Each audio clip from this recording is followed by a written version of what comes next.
We have two major operations, BNSV and Mid-American Energy, that share important characteristics, distinguishing them from our other businesses. Consequently, we assign them their own section in this letter and split out their combined financial statistics in our GAAP balance sheet and income statement. A key characteristic of both companies is their huge investment in very long-lived, regulated assets, with these partially funded by large amounts of long-term debt that is not guaranteed by Berkshire. Our credit is in fact not needed because each company has earning power that even under terrible economic conditions will far exceed its interest requirements. Last year, for example, BNSF's interest coverage was 9 to 1. Our definition of coverage is pre-tax earnings above interest, not EBITDA above interest, a commonly used measure we view as seriously flawed. At Mid-American, meanwhile, two factors ensure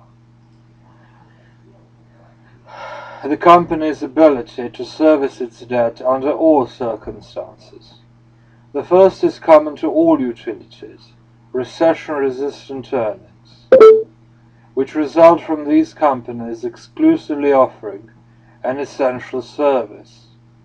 The second is enjoyed by few other utilities, a great diversity of earning streams, which shields us from being seriously harmed by any single regulatory body. Now, with the acquisition of NV Energy, Mid-American's earnings base has further broadened. This particular strength, supplemented by Berkshire's ownership, has enabled Mid-American and its utility subsidiaries to significantly lower their costs of debt. This advantage benefits both us and our customers. Every day, our two subsidiaries power the American economy in major ways. BNSF carries about 15%, measured by ton miles, of all intercity freight, whether it is transported by truck, rail, water, air, or pipeline. Indeed, we move more ton-miles of goods than anyone else, a fact establishing BNSF as the most important artery in our economy's circulatory system. Its hold on the number one position strengthened in 2013. BNSF, like all railroads, also moves its cargo in an extraordinarily fuel-efficient and environmentally friendly way, carrying a ton of freight about 500 miles on a single gallon of diesel fuel. Trucks taking on the same job guzzle about 4 times as much fuel. Mid-American's utilities serve regulated retail customers in 11 states. No utility company stretches further. In addition, we are the leader in renewables. From a standing start 9 years ago, Mid-American now accounts for 70% of the country's wind generation capacity, with more on the way. Our share in solar, most of which is still in construction, is even larger. Mid-American can make these investments because it retains all of its earnings. Here's a little-known fact. Last year, Mid-American retained more dollars of earnings by far than any other American electric utility. We and our regulators see this as an important advantage, one almost certain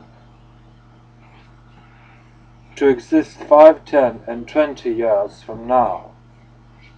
When our current projects are completed, Mid-American's renewables portfolio will have cost $15 billion. We relish making such commitments as long as they promise reasonable returns. And on that front, we put a large amount of trust in future regulation. Our confidence is justified both by our past experience and by the knowledge that society will forever need massive investments in both transportation and energy. It is in the self-interest of governments to treat capital providers in a manner that will ensure the continued flow of funds to essential projects. It is meanwhile in our self-interest to conduct our operations in a way that earns the approval of our regulators and the people they represent. Tangible proof of our dedication to that duty was delivered last year in a poll of customer satisfaction covering 52 holding companies and their 101 operating electric utilities. Our Mid-American group ranked number 1, with 95.3 respondents giving us a very satisfied vote, and not a single customer rating us dissatisfied. The bottom score in the survey, incidentally, was a dismal 35.5%. All three of our companies were ranked far lower by this measure before they were acquired by Mid-American. The extraordinary customer satisfaction we have achieved is of great importance as we expand. Regulators in states we hope to enter are glad to see us, knowing we will be responsible operators. Our railroad has been diligent as well in anticipating the needs of its customers. Whatever you may have heard about our country's crumbling infrastructure, in no way applies to BNSF or railroads generally. America's rail system has never been in better shape, a consequence of huge investments by the industry. We are not, however, resting. BNSF spent $4 billion on the railroad in 2013, double its depreciation charge and a single-year record for any railroad. And we will spend considerably more in 2014.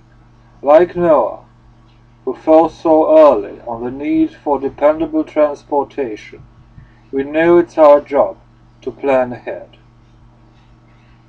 Leading our two capital-intensive companies are Greg Abel at Mid-American and a team of Matt Rose and Carl Ice at BNSF. The three are extraordinary managers who have my gratitude and deserve yours as well. Here are the key figures for their businesses. Now we have a table where we see Mid-American, it's 89.8 owned. Earnings have grown from 1.9 billion last year to 2.1 billion in 2013. Net earnings, there are UK utilities, Western utilities, by far the largest parties in the Western United States, which is good. Second largest parties in pipelines, and third in UK utilities. Net earnings, in fact, have grown from 1.5 to 1.6 billion dollars. BNSF had revenues of 22 billion compared to 20.8 billion in 2012, and its net earnings were 3.8 billion compared to 3.4 billion in 2012. Ron Peltier continues to build home services, Mid-American's real estate brokerage subsidiary. Now these home services uh, had a net income of $139 million compared to $82 million in 2012. Let me just check who is the owner of Mid-American Energy. Is it possible to buy it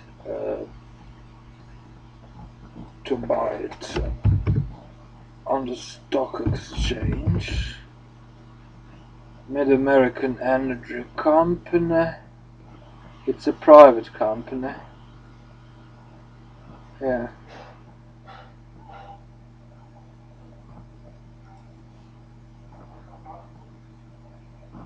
Yeah, it's a private company. Well,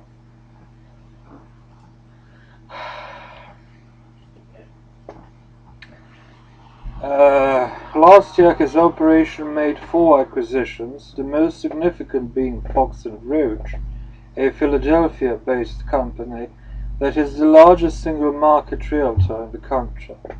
Home Services now has 22,114 agents, listed by geography on page 112, up 38% from 2018.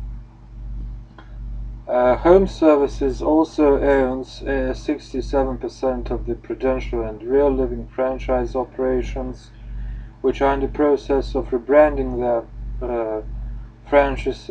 franchisees as Berkshire Hathaway Home Services. If you haven't yet, many of you will soon be seeing our name on for sale signs. Manufacturing, service, and retailing operations. Quote, "See that store," Warren says, pointing at Nebraska Furniture Mart. "That is a really good business. Why don't you buy it?" I said. "It's privately held," Warren said. "Oh," I said. "I might buy it anyway," Warren said. "Someday." Super Money by Adam Smith, 1972.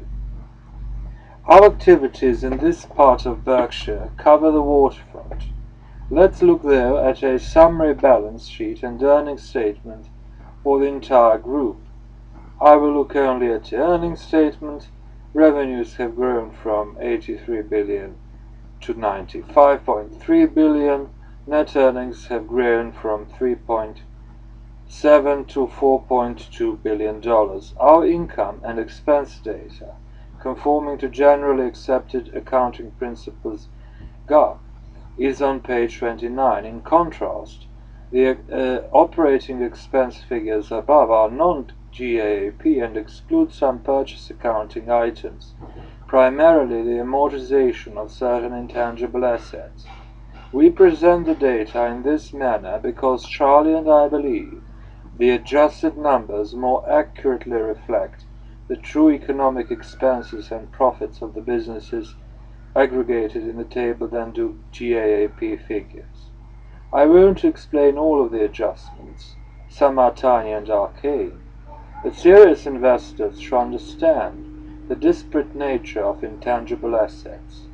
Some truly deplete over time, while others in no way lose value. With software, for example, amortization charges are very real expenses. Charges against other intangibles, such as the amortization of customer relationships, however, arise through purchase accounting rules and are clearly not real costs. GAAP accounting draws no distinction between the two types of charges. Both, that is, are recorded as expenses when earnings are calculated, even though, from an investor's viewpoint, they could not be more different. In the GAAP-compliant figures we show on page 29, amortization charges of $648 million for the companies included in this section are deducted as expenses. We would call about 20% of these real, the rest not. This difference has become significant because of the many acquisitions we have made. It will almost certainly rise further as we acquire more companies. Eventually, of course, the non-real charges disappear when the assets to which they are related become fully amortized. But this usually takes 15 years. Alas, and alas, it will be my successor whose reported earnings get the benefit of their expiration. Every dime of depreciation expense we report, however, is a real cost. And that's true at almost all other companies as well. When Wall Streeters touts EBITDA as their valuation guide, button your wallet. Our public reports of earnings will of course continue to conform to GAAP. To embrace reality, however, remember to add back most of the amortization charges we report.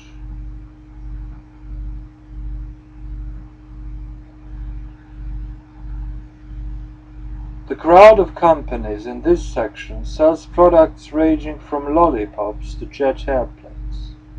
Some of these businesses, measured by earnings on unleveraged net tangible assets, enjoy terrific economics, producing profits that run from 25% after tax to far more than 100%.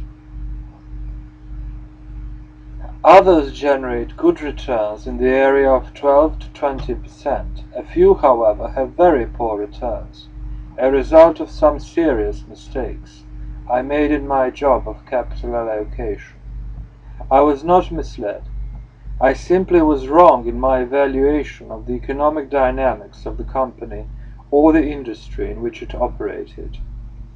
Fortunately, my blunders usually involved relatively small acquisitions. Our large buys have generally worked out well, and in a few cases more than well. I have not, however, made my last mistake in purchasing either businesses or stocks. Not everything works out as planned. Viewed as a single entity, the companies in this group are an excellent business. They employed an average of 25 billion of net tangible assets during 2013, and with large quantities of excess cash and little leverage, earned 16.7% after tax on that capital. Of course, a business with terrific economics can be a bad investment if the purchase price is excessive. We have paid substantial premiums to net tangible assets for most of our businesses, a cost that is reflected in the large figure we show for goodwill. Overall, however, we are getting a decent return on the capital we have deployed in this sector. Furthermore, the intrinsic value of these businesses in aggregate exceeds their carrying value by a good margin. Even so, the difference between intrinsic value and carrying value in the insurance and regulated industry segments is far greater.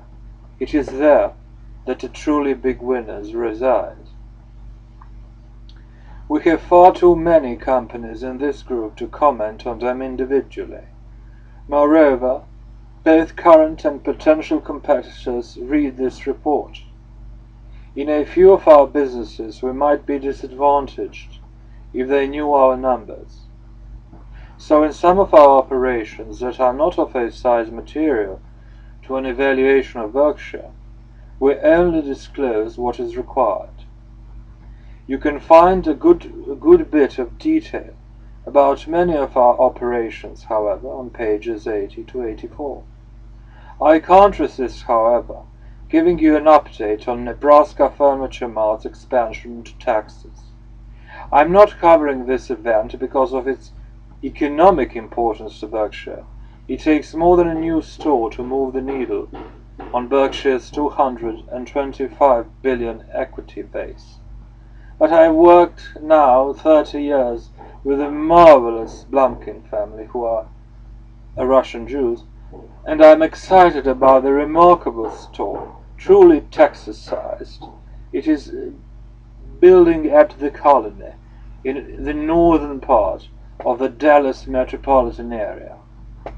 When the store is completed next year, NFM will have under one roof and on a 433-acre site 1.8 million square feet of retail and supporting warehouse space. View the project's progress at www.nfm.com/taxes. NFM already owns the two highest volume home furnishings stores in the country, in Omaha and Kansas City, Kansas, each doing about $450 million annually. I predict the Texas store will blow these records away. If you live anywhere near Dallas, come check us out. I think back to August 30, 1983, my birthday, when I went to see Mrs. B. Rose Blumkin carrying a 1¼ page purchase proposal for NFM that I had drafted. It is reproduced on pages 114 to 115.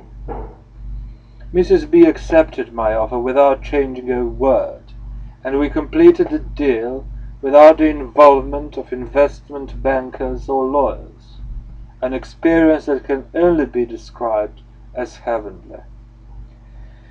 Though the company's financial statements were unaudited, I had no worries. Mrs. B simply told me what was what, and her word was good enough for me. Mrs. B was 89 at the time and worked until 103, definitely my kind of woman. Take a look at NFM's financial statements from 1946 on pages 116 to 117. This will be important. I will not go into the body of the annual report, but this will be interesting to see. Everything NFM now earns comes from A, that $72,264 of net worth and $50, no zeros omitted, of cash the company then possessed, and B, the incredible talents of Mrs. B, her son Louis, and his sons Ron and Irma. The punchline to this story is that Mrs. B never spent a day in school. Moreover, she emigrated from Russia to America knowing not a word of English, but she loved her adopted country. At Mrs. B's request, the family always sang "God Bless America" at its gatherings. Aspiring business managers should look hard at the plain but rare attributes that produces Mrs. B's incredible success. Students from 40 universities visit me every year, and I have them start the day with a visit to NFM. If they absorb Mrs. B's lessons, they need none from me. Finance and financial products. Quote, Clayton's loan portfolio will likely grow to at least $5 billion in not too many years, and with sensible credit standards in place, should deliver significant earnings. End quote. 2003 Annual Report. This sector, our smallest, includes two rental companies, etc., trailers, and court furniture, as well as Clayton Homes, the country's leading producer and financier of manufactured homes. Aside from these 100% owned subsidiaries, we also include in this category a collection of financial assets and our 50% interest in Berkadia Commercial Mortgage. Clayton is placed in this section because it owns and services 326,569 mortgages, totaling $13.6 billion. In recent years, as manufactured home sales plummeted, a high percentage of Clayton's earnings came from this mortgage business. In 2013, however, the sale of new homes began to pick up, and earnings through both manufacturing and retailing are again becoming significant. Clayton remains America's #1 home builder. Its 2013 output of 29,547 homes accounted for about 4.7% of all single-family residences built in the country. Kevin Clayton, Clayton's CEO, has done a magnificent job of guiding the company through the severe housing depression. Now his job, definitely more fun these days, includes the prospect of another earnings gain in 2014. Court and etc. are leaders in their industries as well, and Jeff Patterson and Bill Franz will keep them on top. We are backing their plans through purchases of equipment that enlarge their rental potential. Here's the pre-tax earnings recap for this sector. Now we have a table where we see that this sector earned $985 million in 2013 and $848 million in 2012 and $774 million in 2011. The greatest earner was Clayton, with a little less than half of all this. And now the most interesting part for me, investments, which deals with the stock portfolio. Quote, our stock portfolio was worth approximately $17 million less than its carrying value cost. It is our belief that over a period of years, the overall portfolio will prove to be worth more than its cost. End quote. 1974 Annual Report. Below we list our 15 common stock investments at year-end that at year-end had the largest market value. So, we have companies here.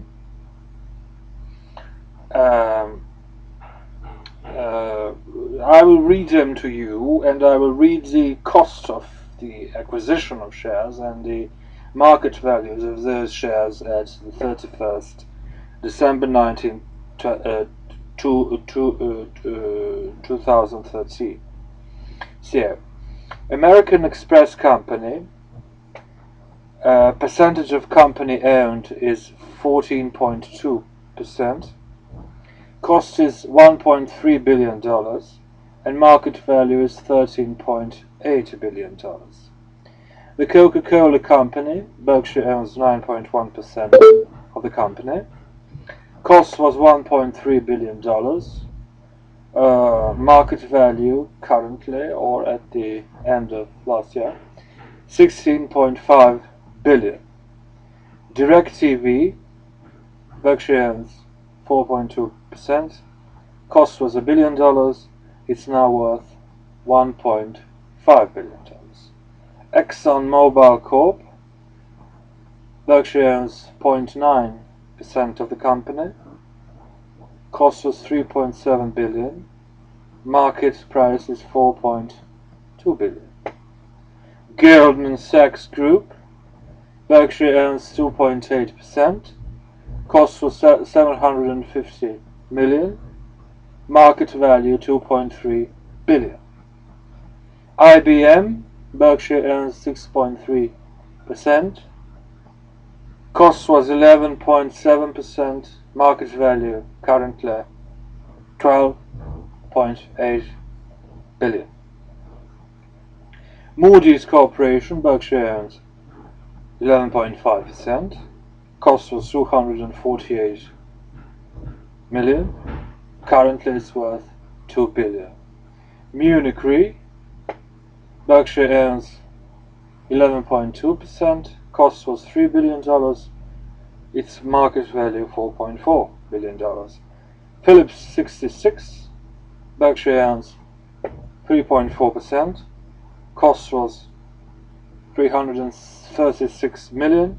Present value $660 million. Present value $1.6 1.6 billion. Procter & Gamble Company, Berkshire owns 1.9%. Price was 336 million. Market value $4.3 billion. Sanofi, which is a French pharmaceutical company, Berkshire owns 1.7%. Cost was $1.7 billion. Market value is $2.4 billion. Tesco plc, Berkshire owns 3.7%. Cost was 1.7%. Present value is 1.66%. This is the first that has suffered a loss, Tesco. US Bancorp, Berkshire owns 5.3%. Cost was 3 billion. Market value is 3.9 billion. Walmart Stores, Berkshire owns 1.8%. Cost was $11.9 billion, and the market value is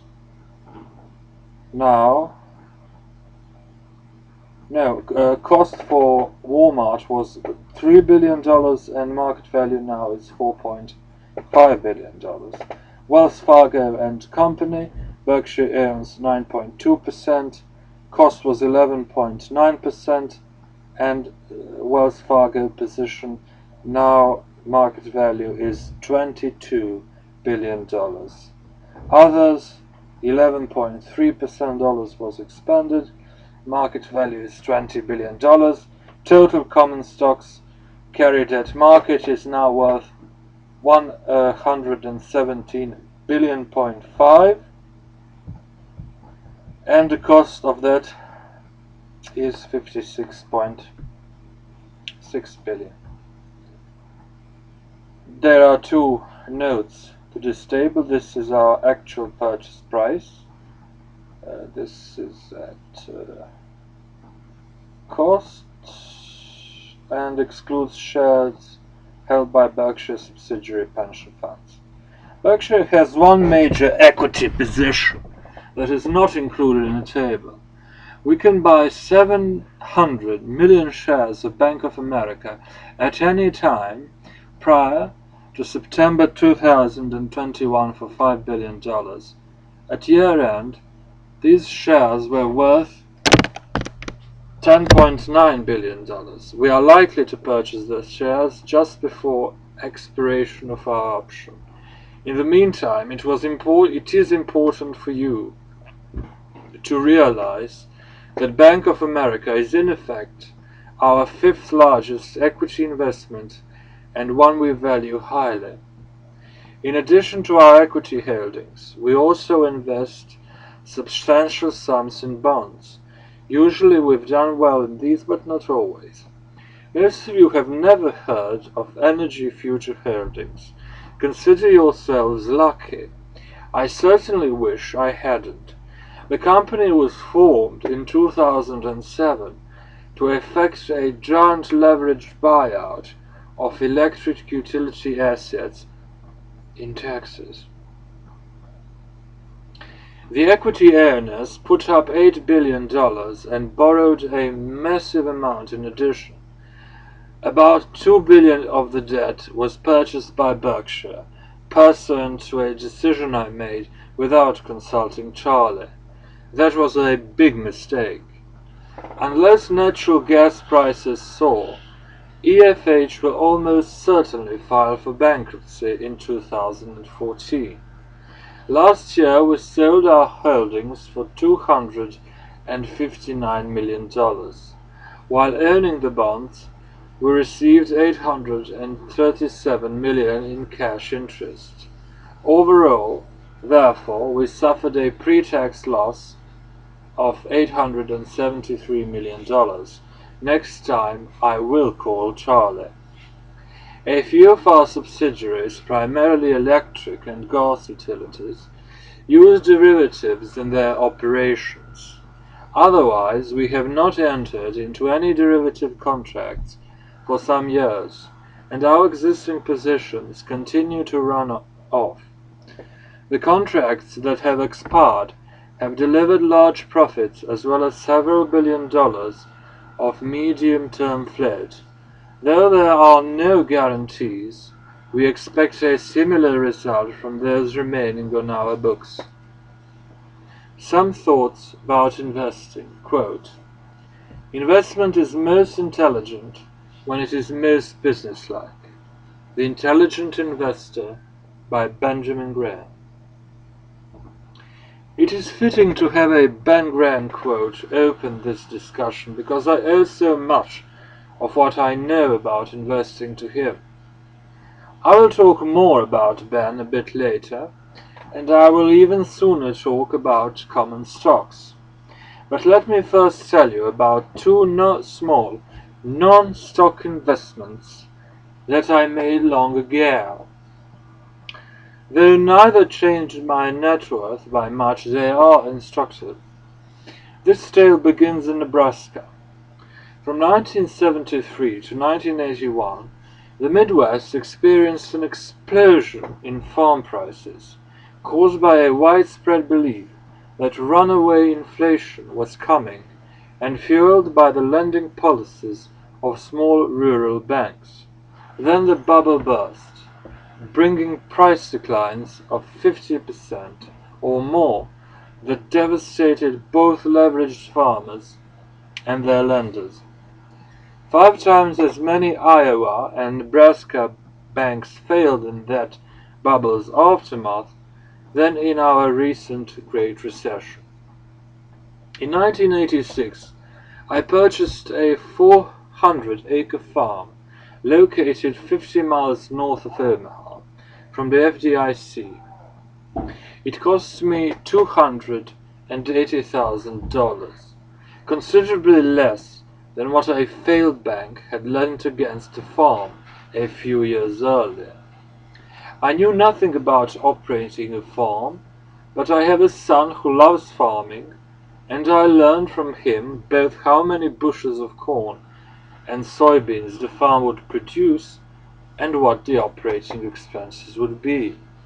From these estimates, I calculated the normalized return from the farm to then be about 10%. I also thought it was likely that productivity would improve over time and that crop prices would move higher as well. Both expectations proved out. I needed no unusual knowledge or intelligence to conclude that the investment had no downside and potentially had substantial upside. There would, of course, be the occasional bad crop, and prices would sometimes disappoint, but so what? There would be some unusually good years as well, and I would never be under any pressure to sell the property.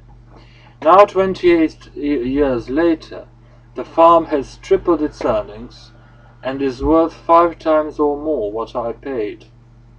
I still know nothing about farming and recently made just my second visit to the farm. In 1993, I made another small investment. Larry Silverstein, Solomon's landlord when I was the company's CEO, told me about a New York retail property adjacent to NYU that a Resolution Trust Corp was selling. Again, a bubble had popped, this one involving commercial real estate, and the RTC had been created to dispose of the assets of failed savings institutions whose optimistic lending practices had fueled the folly. Here too the analysis was simple. As had been the case with the farm, the unleveraged current yield from the property was about 10%, but the property had been undermanaged by the RTC, and its income would increase when several vacant stores were leased. Even more important, the largest tenant, who occupied around 20% of the project's space, was paying rent of about $5 per foot, whereas other tenants averaged $70. The expiration of this bargain lease in 9 years was certain to provide a major boost to earnings. The property's location was also superb. NYU wasn't going anywhere. I joined a small group including Larry and my friend Fred Rose. By the way, this Larry Silverstein is the landlord of the World Trade Center that purchased the parcel. Fred was an experienced high-grade real estate investor who with his family would manage the property. And manage it they did. As old leases expired, earnings tripled. Annual distributions now exceed 35% of our original equity investment.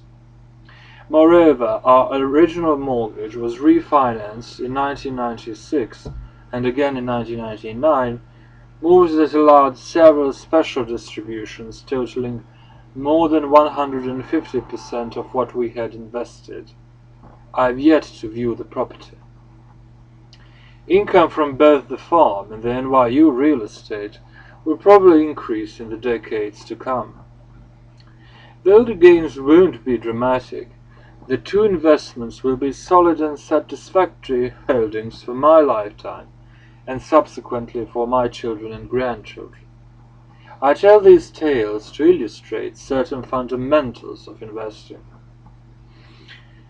You don't need to be an expert in order to achieve satisfactory investment returns, but if you aren't, you must recognize your limitations and follow a course certain to work reasonably well.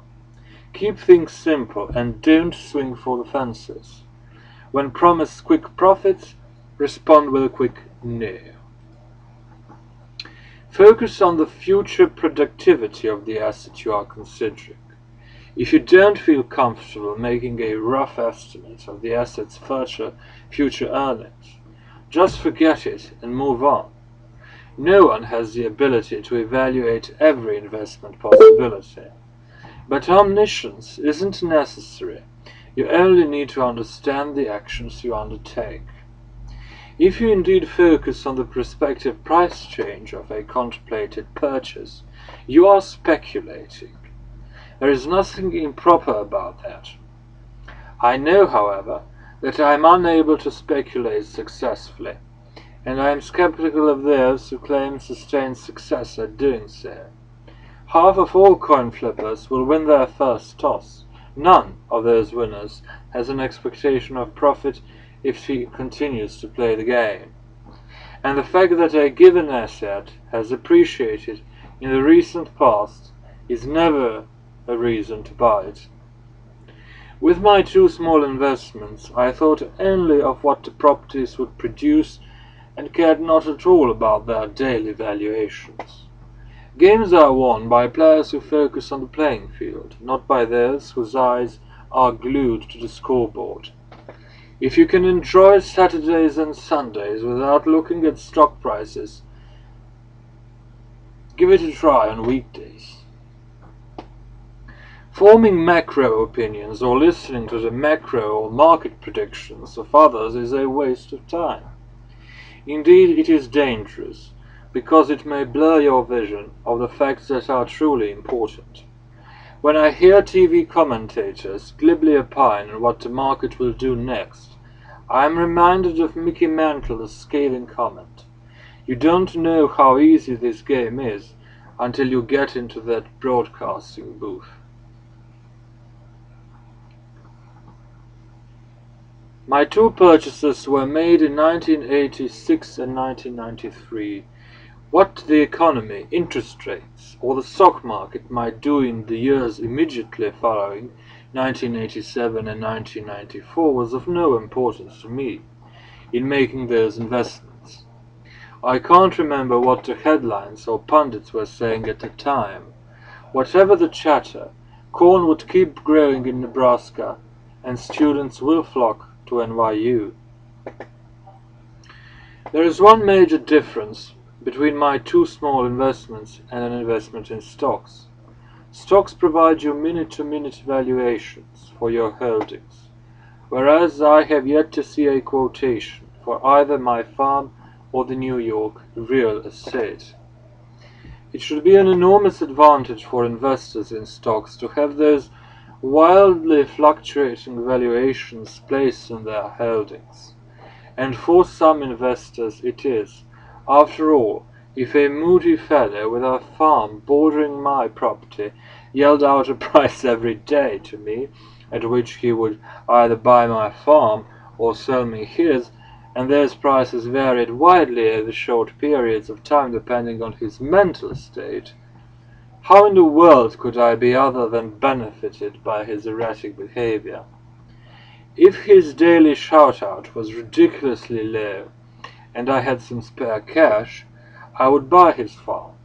If the number he yelled was absurdly high, I could either sell to him or just go on farming. Owners of stocks, however, too often let the capricious and often irrational behavior of their fellow owners cause them to behave irrationally as well.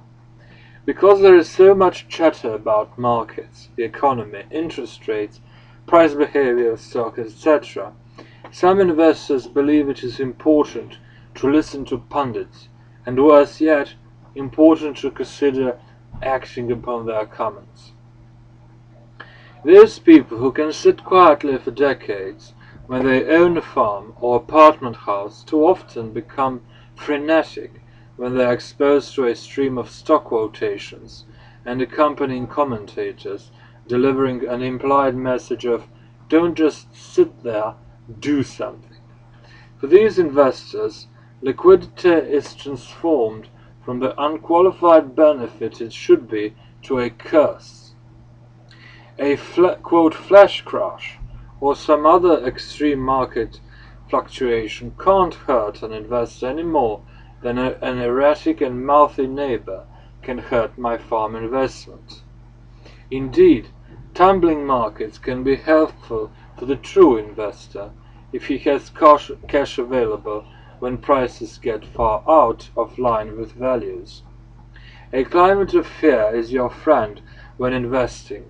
A euphoric world is your enemy. During the extraordinary financial panic that occurred late in 2008, I never gave a thought to selling my farm or New York real estate, even though a severe recession was clearly brewing. And if I had owned 100% of a solid business with good long-term prospects, it would have been foolish for me to even consider dumping it. So why would I have sold my stocks that were small participations in wonderful businesses? True, any one of them might eventually disappoint, but as a group they were certain to do well. Could anyone believe the earth was going to swallow up the incredible productive assets and unlimited human ingenuity existing in America? When Charlie and I buy stocks, which we think of as small portions of businesses, our analysis is very similar to that which we use in buying entire businesses. We first have to decide whether we can sensibly estimate an earnings range for 5 years out or more. If the answer is yes, we will buy the stock or business if it sells at a reasonable price in relation to the bottom boundary of our estimate. If, however, we lack the ability to estimate future earnings, which is usually the case, we simply move on to other prospects. In the 54 years we have worked together, we have never forgone an attractive purchase because of the macro or political environment, or the views of other people. In fact, these subjects never come up when we make decisions. It is vital, however, that we recognize the perimeter of our circle of competence and stay well inside of it. Even then, we will make some mistakes, both with stocks and businesses, but they will not be the disasters that occur, for example, when a long rising market induces purchases that are based on anticipated price behavior and a desire to be where the action is. Most investors, of course, have not made the study of business prospects a priority in their lives. If wise, they will conclude that they do not know enough about specific businesses to predict their future earning power. I have good news for these non-professionals. The typical investor doesn't need this skill. In aggregate, American business has done wonderfully over time and will continue to do so, though most assuredly in unpredictable fits and starts. In the 20th century, the Dow Jones Industrial Index advanced from 66 to 11,497, paying a rising stream of dividends to boot. The 21st century will witness further gains, almost certain to be substantial. The goal of the non-professional should not be to pick winners. Neither he nor his helpers can do that, but should rather be to own a cross-section of businesses that in aggregate are bound to do well. A low-cost S&P 500 index fund will achieve this goal. That's the what of investing for the non-professionals. Then the when is also important. The main danger is that a timid or beginning investor will enter the market at a time of extreme exuberance and then become disillusioned when paper losses occur. Remember the late Barton Biggs observation: a bull market is like sex, it feels best just before it ends. The antidote to that kind of mistiming is for an investor to accumulate shares over a long period and never to sell when the news is bad and stocks are well off their highs. Following these rules, the know-nothing investor, who both diversifies and keeps his costs minimal, is virtually certain to get satisfactory results. Indeed, the unsophisticated investor who is realistic about his shortcomings is likely to obtain better long-term results than the knowledgeable professional who is blind to even a single weakness. If investors frenetically bought and sold farmland to each other, neither the yields nor prices of their crops would be increased. The only consequence of such behavior will be decreases in the overall earnings realized by the farm-owning population because of the substantial costs it would incur as it sought advice and switched properties. Nevertheless, both individuals and institutions will constantly be urged to be active by those who profit from giving advice or effecting transactions. The resulting frictional costs can be huge and for investors in aggregate devoid of benefit. So ignore the chatter, keep your costs minimal, and invest in stocks as you would in a farm. My money, I should add, is where my mouth is. What I advise here is essentially identical to certain instructions I've laid out in my will. One bequest provides that cash will be delivered to a trustee for my wife's benefit. I have to use cash for individual bequests because all of my Berkshire shares will be fully distributed to certain philanthropic organizations over the 10 years following the closing of my estate. My advice to the trustee could not be more simple. Put 10% of the cash in short-term government bonds and 90% in a very low-cost S&P 500 index fund. I suggest Vanguard. I believe the Trust's long-term results from this policy will be superior to those attained by most investors, whether pension funds, institutions, or individuals, who employ high-fee managers. And now back to Ben Graham. I learned most of the thoughts in this investment discussion from Ben's book, The Intelligent Investor, which I bought in 1949. My financial life changed with that purchase. Before reading Ben's book, I had wandered around the investing landscape, devouring everything written on the subject. Now, Buffett is turning into an old man. These are themes that are well known, and stories that are well known to his followers. so it's quite boring for me to read it. Much of what I read fascinated me. I tried my hand at charting and at using market indicia to predict stock movements. I sat in brokerage offices watching the tape roll by, and I listened to commentators. All of this was fun, but I couldn't shake the feeling that I wasn't getting anywhere. In contrast, Ben's ideas were explained logically in elegant, easy-to-understand prose, without Greek letters or complicated formulas. For me, the key points were laid out in what later editions labeled chapters 8 and 20. The original 1949 edition numbered its chapters differently. These points guide my investing decisions today.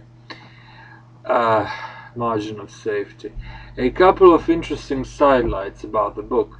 Later editions included a postscript describing an unnamed investment that was a bonanza for Ben. Ben made the future in 1948 when he was writing the first edition, and brace yourself, the mystery company was Geico. If Ben had not recognized the special qualities of Geico when it was still in its infancy, my future and Berkshire's would have been far different. The 1949 edition of the book also recommended a railroad stock that was then selling for $17 and earning about $10 per share. One of the reasons I admired Ben was that he had the guts to use current examples, leaving himself open to sneers if he stumbled.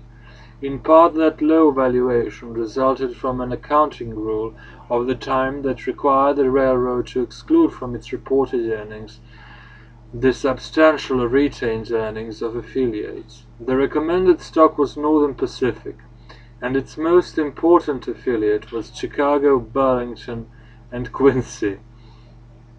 These railroads are now important parts of BNSF, Burlington Northern Santa Fe, which is today fully owned by Berkshire. When I read the book, Northern Pacific had a market value of about $40 million. Now its successor, having added a great many properties, to be sure, earns that amount every 4 days. I can't remember what I paid for that first copy of The Intelligent Investor. Whatever the cost, it would underscore the truth of Ben's adage, price is what you pay, value is what you get. Of all the investments I ever made, buying Ben's book was the best, except for my purchase of 2 marriage licenses. Local and state financial problems are accelerating, in large part because public entities promised pension they couldn't afford.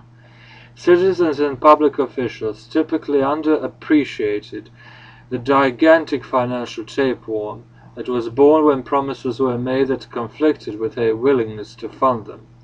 Unfortunately, pension mathematics today remain a mystery to most Americans. Investment policies as well play an important role in these problems. In 1975, I wrote a memo to Katharine Graham, then chairman of the Washington Post Company, about the pitfalls of pension promises and the importance of investment policy. That memo is reproduced on pages 118 to 136. During the next decade, you will read a lot of news, bad news, about public pension plans. I hope my memo is helpful to you in understanding the necessity for prompt remedial action where problems exist. The annual meeting. The annual meeting will be held on Saturday, May the 3rd, at the Century Link Center. Carrie Sova, our talented ringmaster, will be in charge, and all of our headquarters group will pitch in to help her. Our gang both does a better job than professional event planners would, and yes, saves us money. Century Link's doors will open at 7 a.m. and at 7:30 we will have our third international newspaper tossing challenge. Our target will be a Clayton Home porch, precisely 35 feet from the throwing line. I tossed about 50,000 papers when I was a teenager, so I think I'm pretty good. Challenge me. I'll buy a dilly bar for anyone who lands his or her throw closer to the doorstep than I do. The papers will be 36 to 42 pages, and you must fill them yourself. No rubber bands allowed. At 8:30 a new Berkshire movie will be shown. An hour later we will start the question and answer period, which, with a break for lunch at CenturyLink's stands, will last until 3:30. After a short recess, Charlie and I will convene the annual meeting at 3:45. If you decide to leave during the day's questions periods, please do so while Charlie is talking. The best reason to exit, of course, is to shop. We'll assist you by filling the 194,300 square foot hall that adjoins the meeting area with products from dozens of Berkshire subsidiaries. Last year you did your part, and most locations racked up record sales. In a 9-hour period, we sold 1,062 pairs of Justin boots, that's a pair every 32 seconds, 12,792 pounds of seized candy, 11,000 quick-wit knives, 25 knives per minute, and 6,344 pairs of Wells Lamont gloves, always a hot item. This year Charlie and I will have competing ketchup bottles for sale. Naturally, the one with Charlie's picture will be heavily discounted, but if you help, my bottle will outsell his. This is important, so don't let me down. Brooks, our running shoe company, will again have a special commemorative shoe to offer at the meeting. After you purchase a pair, wear them the next day at our second annual Berkshire 5K and 8 a.m. race starting at the CenturyLink. Full details for participating will be included in the visitor's guide that you will receive with your tickets for the meeting. Entrants will find themselves running alongside many of Berkshire's managers, directors and associates. Geico will have a booth in the shopping area, staffed by a number of its top counselors from around the country. Stop by for a quote. In most cases, Geico will be able to give you a shareholder discount, usually 8%. This special offer is permitted by 44 of the 51 jurisdictions in which we operate. One supplement point: the discount is not additive if you qualify for another, such as that given certain groups. Bring the details of your existing insurance and check out whether we can save you money. For at least half of you, I believe we can. Be sure to visit the bookworm. It will carry about 35 books and the DVDs, among them a couple of new titles. One is Max Olson's compilation of Berkshire letters going back to 1965. The book includes an index that I find particularly useful, specifying page numbers for individuals, companies and subject matter. I also recommend 40 Chances by my son Howard. You'll enjoy it. If you're a big spender or aspire to become one, visit Signature Flight Support on the east side of the Omaha airport between noon and 5 p.m. on Saturday. There we will have a fleet of NetJets aircraft sure to set your pulse racing. Come by bus, leave by private jet, live a little. An attachment to the proxy material that is enclosed with this report explains how you can obtain the credential we'll need for admission to the meeting and other events. Airlines have sometimes jacked up prices for the Berkshire weekend.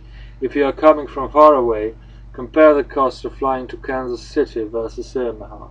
The drive between two cities is about 2.5 hours, and it may be that Kansas City can save you significant money, particularly if you had planned to rent a car in Omaha. Spend the savings with us. At Nebraska Furniture Mart, located on a 77-acre site on 72nd Street between Dodge and Pacific, we will again be having Berkshire weekend discount pricing. Last year, in the week surrounding the meeting, the store did $40.2 million of business, meaning breaking its previous record by 12%. It also set a single-day record of 8.2 million on Saturday, selling nearly 1 million of mattresses alone. To obtain the Berkshire discount at NFM, you must make your purchases between Tuesday, April 29th and Monday, May the 5th inclusive, and also present your meeting credential. The period's special pricing will even apply to the products of several prestigious manufacturers that normally have ironclad rules against discounting, but which, in the spirit of our shareholder weekend, have made an exception for you. We appreciate their cooperation. NFM is open from 10 a.m. to 9 p.m. Monday through Saturday, and 10 a.m. to 6 p.m. on Sunday. On Saturday this year, from 5:30 p.m. to 8 p.m., NFM is having a picnic to which you are all invited. At the board times, we will again have two shareholder-only events. The first will be a cocktail reception from 6 p.m. to 9 p.m. on Friday, May the 2nd. The main gala, will be held on Sunday, May the 4th, from 9 a.m. to 4 p.m. On Saturday, we will be open until 6 p.m. In recent years, our 3-day volume has far exceeded sales in all of December, normally a jeweler's best month. About 1:15 p.m. on Sunday, I will begin clerking at Borsheim's. Ask for my Crazy Warren quote on the item of your choice. As I get older, my pricing gets even more ridiculous. Come take advantage of me. We will have huge crowds at Borsheim's throughout the weekend. For your convenience, therefore, shareholder prices will be available from Monday, April 28th, through Saturday, May the 10th. During that period, please identify yourself as a shareholder by presenting your meeting credential or a brokerage statement that shows you are a Berkshire holder. On Sunday, in the mall outside Borsheim's, a blindfolded Patrick Wolf, twice US chess champion, will take on all comers who will have their eyes wide open in groups of 6. Nearby, Norman Beck, a remarkable magician from Dallas, will bewilder onlookers. Additionally, we will have Bob Hammond and Sharon Osberg, two of the world's top bridge experts, available to play bridge with our shareholders on Sunday afternoon. Don't play them for money. My friend Ariel Singh will be in the mall as well on Sunday, taking on challengers at table tennis. Last year, she made Americans, especially me, proud with her performance at the Olympics. I met Ariel when she was 9, and even then I was unable to score a point against her. Now she is a freshman in Princeton and the US women's champion. If you don't mind embarrassing yourself, test your skills against her, beginning at 1 p.m. Bill Gates and I will lead off and try to soften her up. My God, what crass commercialism. Goretz and Piccolo's will again be open exclusively for Berkshire shareholders on Sunday, May the 4th. Both will be serving until 10 p.m., with Goretz opening at 1 p.m. and Piccolo's opening at 4 p.m. These restaurants are my favorites, and I will eat at both of them on Sunday evening. Remember to make a reservation at Goretz. Call 402-551-3733 on April the 1st, but not before. And for Piccolo's, call 402-342-9038.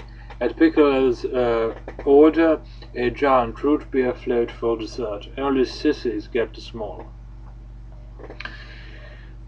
We will again have the same 3 financial journalists. Oh my God, how much of this?